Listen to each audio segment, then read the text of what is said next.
Josefina Pascal is not just an independent, investigative Romanian journalist, she's the best in all of those categories. Very nice of you to come on the show, Josefina. I tried to, because a lot of our audience, unlike me, who wrote a book about Romania 35 years ago, many of our audience will not know much about Romania. They won't know, for example, how big the country is, how strategically important the country is, how close it is to the war going on there now, and they definitely won't know why it matters to them who wins the presidency in the upcoming elections. Please help me to educate our worldwide audience at the Global University of the Airwaves. Josefina, welcome. Tell people, how bogus was the pretext of abolishing, scrapping the last attempt to elect a president in your country? First of all, Mr. Galloway, I'm deeply honored to be on your show, and I'm really grateful on behalf of all the Romanians and all of the journalists in Romania who should pay more attention to what's happening right now for the interest you've taken in the situation in Romania, not only now, but like you said, even 35 years ago. That was a turning point for Romania's future. And everyone, I was not born at the time, everyone hoped it would be for the better. And in large, it has been for the better. But unfortunately, nowadays, we think that democracy is being shut down in Romania bit by bit. And probably everything started with the pandemic and culminated, like you said, with the overturning of the elections. Romania has the biggest border ever with Ukraine. That is a very important point to make. Romania was amongst the first countries, and actually Romanians were the first people at the borders who welcomed the Ukrainian refugees, who housed them even free of charge, because the Romanian government never actually paid for the expenses. The funds that were allegedly going to be used for the Ukrainian refugees have miraculously disappeared, just like it's been happening with the U.S. aid from the United States of America and various other situations. So that's an issue as well. Romania has opened its Constanța port for the transit of the Ukrainian grains. Romania has opened its markets for Ukrainian products. Romania has been fully supportive of the Ukrainian humanitarian cause. But the situation right now is that people are worried, some of them justifiably so, that Romania might get involved in a clash of sorts, a military clash. Some people have spoken, especially on an international level, about the largest NATO military base being built or actually extended in Mihail Kogălnicianu, which could be a reason as to why they don't want a nationalist, a sovereign candidate like Călin Georgescu to assume office, the presidential office. It's a bit more complicated than that. I don't see just the military aspect of it, but I see the economical one.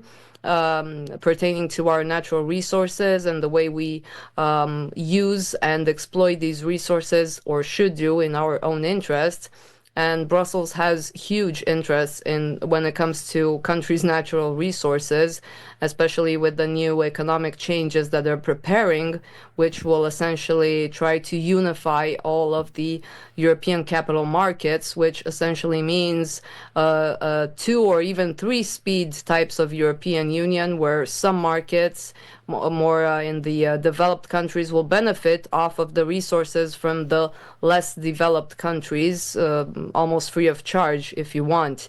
There are multiple reasons as to why the establishment, both in Romania and abroad, wouldn't want a president like Călin Georgescu. but the people do, and they've shown that in the first round of the presidential elections, even in the second round of the presidential elections, because as you know, the elections were stopped during the voting.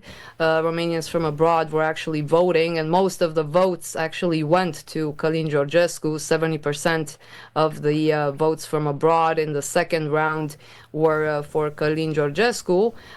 During this time, the Constitutional Court of Romania interfered brutally, overturning their own decision to validate the first presidential round's election results and canceling the ongoing election process in the second round.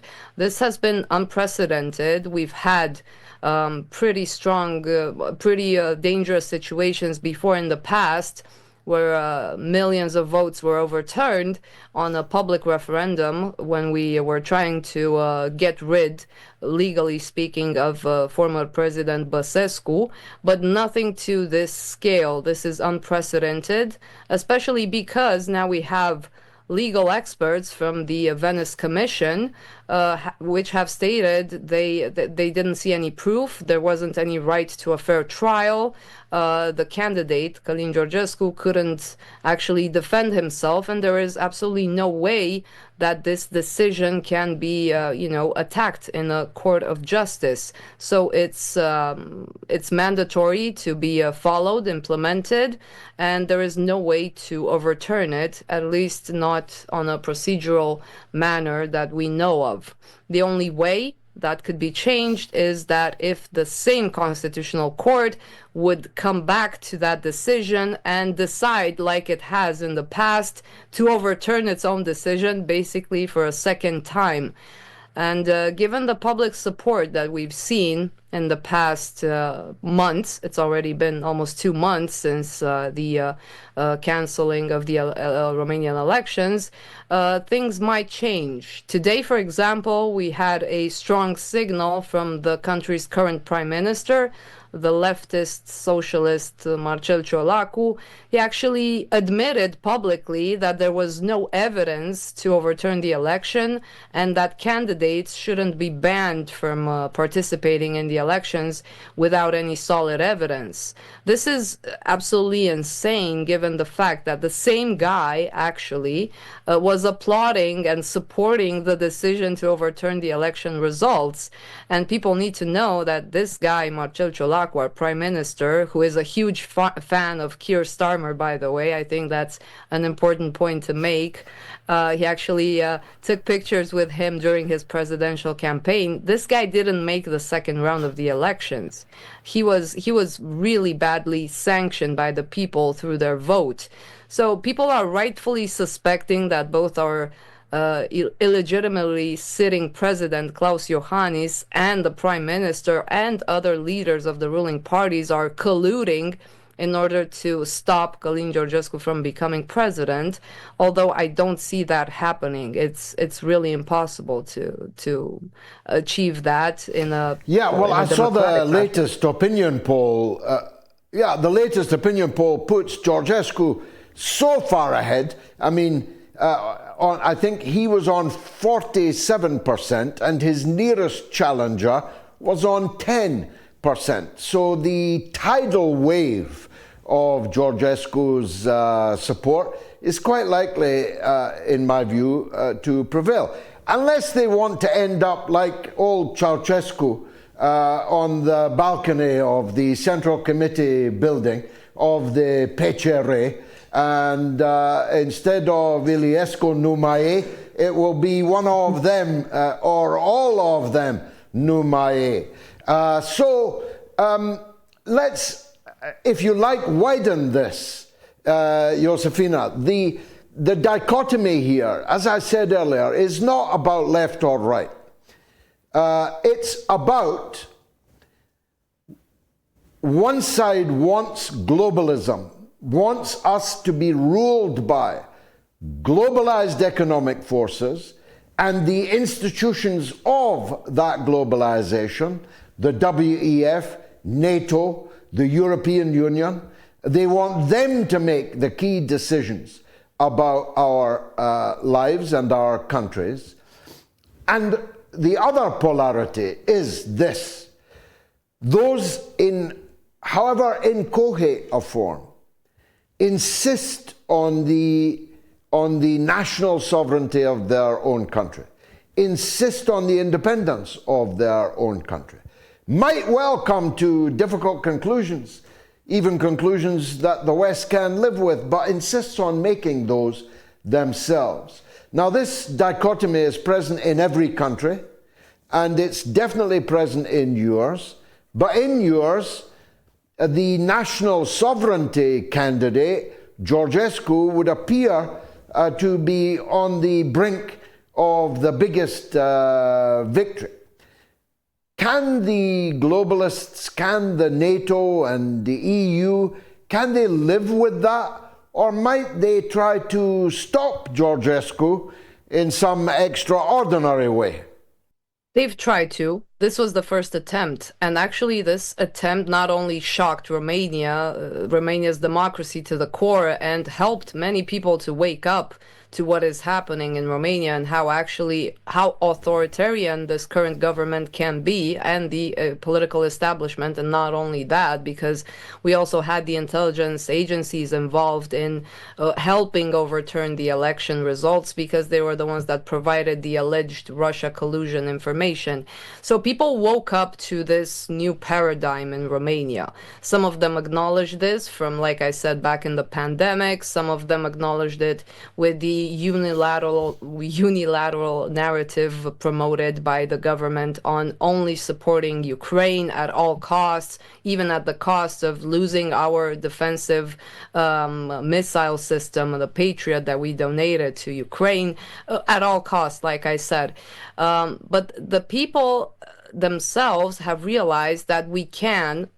Even if we look at other examples, Viktor Orban is perceived as a patriot in his country. He has an approval rate that is huge among his peers, and he's been in power for, I think, decades. I'm not sure, I don't want to be wrong, but he's been in power for decades.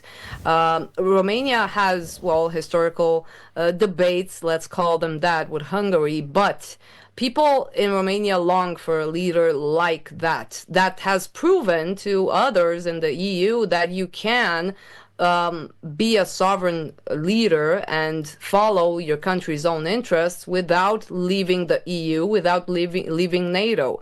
Because the main point that they're trying to attack Georgescu with is that he is threatening to leave NATO and the EU, which is not true. He simply said we need to negotiate on our own terms, which is perfectly normal, especially because Romania has such an important geostrategical position and geopolitical influence, or could have, with the right diplomats, with the right politicians, and the right decisions at the right negotiating table. We're not at the negotiating table. Someone said if you're not at the table, you're on the menu, and that's perfectly true. There are decisions being made in Romania's name by other leaders, including Viktor Orban, which may not actually be in our interest, simply because he is present at the negotiations table and we are not. Will the EU and NATO stop or continue interfering in the elections? I don't think they can, besides the fact that the Prime Minister admitted today that there was no proof whatsoever to cancel the elections and to block Călin Georgescu's candidacy.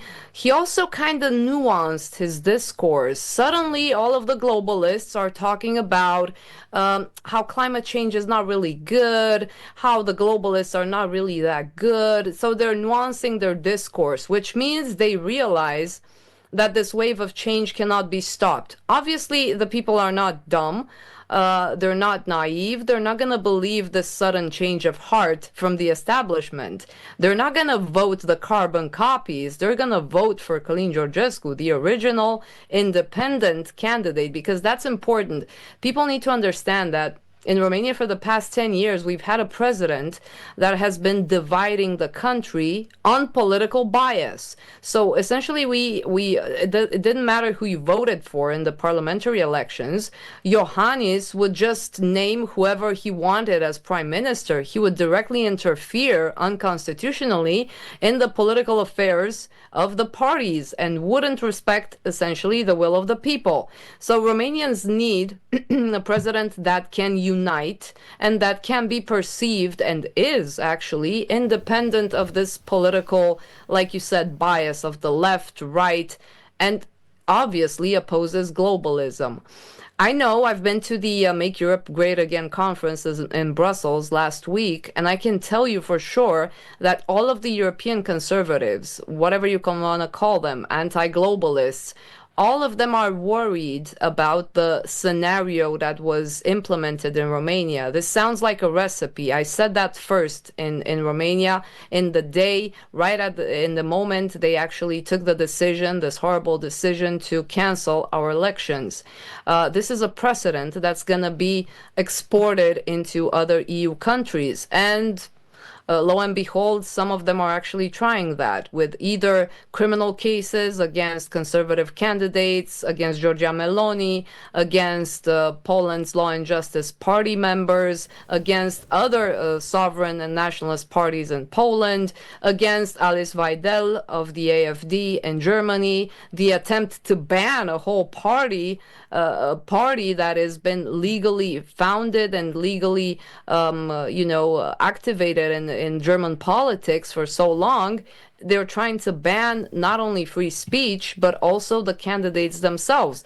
So slowly, people started waking up worldwide that this is a scenario that is doable in other countries, especially where the interests are very high. And Romania has always been of high interest, like I said, because of its position on the map, put simply, because of its natural resources, and because of its historical background, because we need to go back 35 years ago or even further than that. Romania has been a guarantee for peace, historically speaking, and has had good relations with China even. The Chinese people, although they are, well, from some points of view, especially from a conservative point of view, controversial partners, economically speaking, they're light years ahead of Western democracies, which should be worrying to us and should push us towards, advancement, but it's not. We're here busy with gender politics, with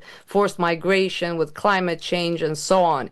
So Romania could be a factor of stability, of peace, of negotiations. It had that capacity in the past. It's not something I'm saying out of a patriotic, exaggerated, or exacerbated feeling. It is the truth. With the right people, Romania can help achieve not essentially world peace, but peace, especially in a very tumultuous European Union.